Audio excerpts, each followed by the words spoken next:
I've always been interested in the advocacy of Fiji Hindi for a number of reasons. I think in a way, as far as Hindi is concerned in Fiji, we've led a bit of a schizophrenic or had a schizophrenic approach to it. Because we'll all talk in Fiji Hindi, but as soon as you have to stand up and speak at a wedding or go on radio or somebody interviews you on television, suddenly everybody believes they need to speak Shuddh Hindi. And I think that's a bit of a hang-up. Who started it? Who has perhaps given Fiji Hindi speakers that complex? I really don't know. Whether it's through the various religious organizations, whether it's through the former politicians, whether it's through the influence from India, I'm not quite sure. But I think the point is, though, that Fiji Hindi is very much linked to the experience and identity of the descendants of the Girmitiers. The Girmitiers, of course, and their descendants at one stage in Fiji comprised of 51% of the population. If you actually look at it historically, the reason why, and I'm sure you've discussed all of this, but I'm probably saying all of this more for my own recalling, if you like. It was a language that developed as a means of necessity. And that necessity arose from the fact that there were people who came from different parts of India and they had to communicate. They, of course, were in a different environment altogether. You know, I remember about 7 years ago, I have a cousin of mine who, in fact, she's the daughter of my father's, one of his brothers, she's the daughter of one of my father's brothers. And she, originally from Lautoka, but the parents had gone to New Zealand. She was born in New Zealand, but they lived in Fiji also. She rings me up and she says, Aiyaz Bhaiya, Nangyo is a Fijian word or Hindi word? And as far as she was concerned, Nangyo was a Hindi word, which meant shark. It's Nangyo. But the fact is that that indicates that most of the people who came from different parts of India probably never saw the sea. So they did not have a separate word or did not know the word that meant shark. And she is the same person who asked me, somebody told me that, and I had an argument with them, and they said, Tiboro is a Hindi word. Tiboro comes from Tevoro. So obviously it's an adaptation, and language is very much an adaptation to the environment in which you live in, or exist in, or are forced to exist in. And so I think, given that, Fiji Hindi has its uniqueness, and indeed it should not be something that it should not be a language that should be shunned. Many people have said, it's broken Hindi, it's a bastardized form of Hindi. It's not actually. And on my way here, I read some of the material that was sent across to the office, and I understand that various studies have been done where people have said it's got its own grammatical, methodology, it's got its own linguistic rules, and I think that's very, very important. For me, Fiji Hindi also is very important because, you can draw political, not just connotations, but you can see it's very, very different whenever you have people who are able to speak more of each other's language. It is a fact that with nearly all political disturbances in Fiji, and we've had a few of those in the 50s and 60s, and whether it's from the events of 87, 2000, or even 2006, majority of the skirmishes, majority of the tensions have predominantly focused in this part of Viti Levu. But in the Western Division, it has not happened to the extent to which it has happened in this part of Viti Levu.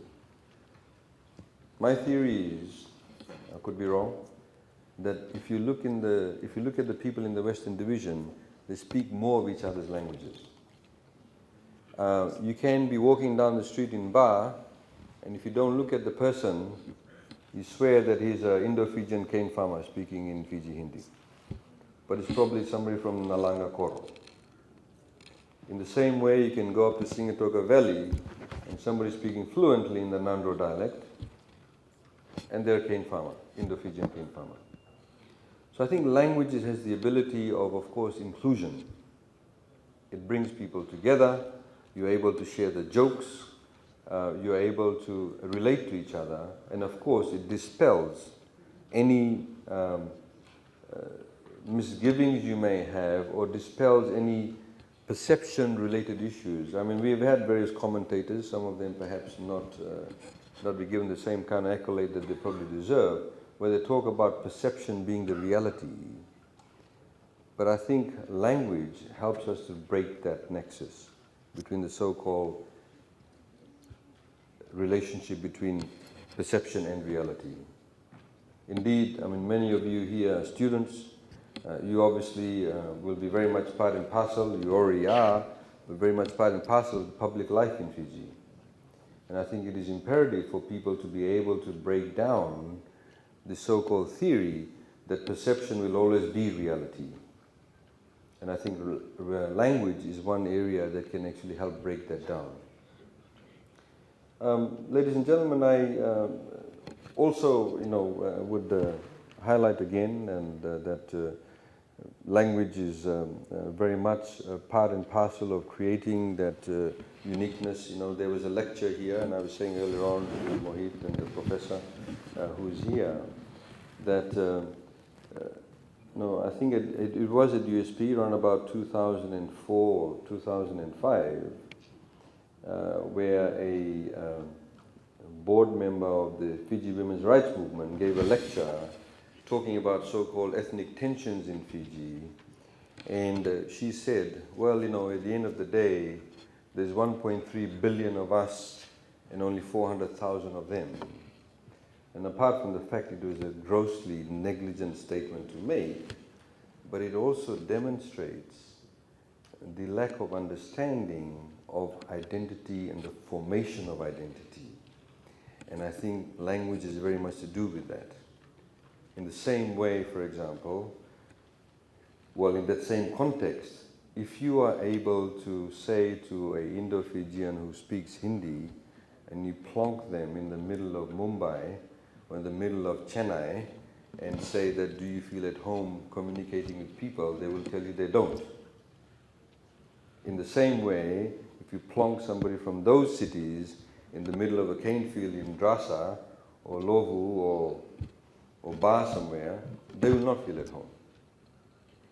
So language helps people to be able to identify with the place they come from, where they believe that they come from, where they have an identity link with and to. And it also helps form the future of where you're going. So I would urge those of you who speak Fiji Hindi or who are interested in Fiji Hindi to be able to advocate Fiji Hindi and use it, and do not be ashamed of it, because there's nothing wrong in speaking Fiji Hindi. I've heard some radio announcers that whenever they speak in Fiji Hindi, they think it's a bit of a joke. One of the stations, I think, is quite notorious for that, and they in fact stopped it. Set. But Fiji Hindi is not that. It's actually a means of communication. So, and I think it is our responsibility to ensure that radio announcers also get on the same page. And when I listen to the news, I really don't understand Hindi news. I really don't. Because I think just a direct translation, they pick up the dictionary, they look at the word subterfuge, and they check what's the meaning of it in Sanskrit or Hindustani, and they just translate it directly. So they're not conscious of who their listeners are. And I think that's very, very critical. So you can play a great role. I'd like to congratulate Mohit, the professor, for being here, and of course the Israeli Embassy for providing the funding and of course the publicity on this. Because these are very much part and parcel of the wider Fijian culture that we have in Fiji. it's very sad to say, but it's good to discuss these sorts of things in a forum. I was told just this morning, because cultural demarcators in Fiji, sometimes people use it to be such a huge schism between cultural demarcators. Let me just explain to you. This person asked a cousin of mine in Sydney and said, "Are you Indians okay with so much Masi on the Fiji Airways plane?" You see, and these are very well educated people. They've actually been to international school in Suva. You think they have a lot more exposure to the wider world and the understanding of what it means to be Fijian. But they fail to miss the point that apart from the language issue, where you have as Fiji Hindi as an example, which is a topic of discussion tonight, and the incorporation of the various words from the Taukea language, from the English language, etc., that your cultural demarcators as Indo-Fijians you would also recognize with the Masi, you identify with it. In the same way that if you're going to an international forum and you want to buy a gift, you'd probably buy a tanoa or a war club, because that's very much part and parcel of the landscape, and you're very much part and parcel of the landscape, and it's very much part and parcel of your identity also. So language, linking it back to that, plays a very critical role in that. And it helps break down barriers. It helps people understand each other. And I think there's nothing better than being able to understand each other's jokes. Ladies and gentlemen, with that, once again, congratulations to USP. I hope I've addressed the things you wanted me to address. I've basically spoken from the heart. I don't know if there's anything specific academically you wanted me to address, but thank you once again for the embassy, and I wish you all a very pleasant evening. Vinaka, thank you.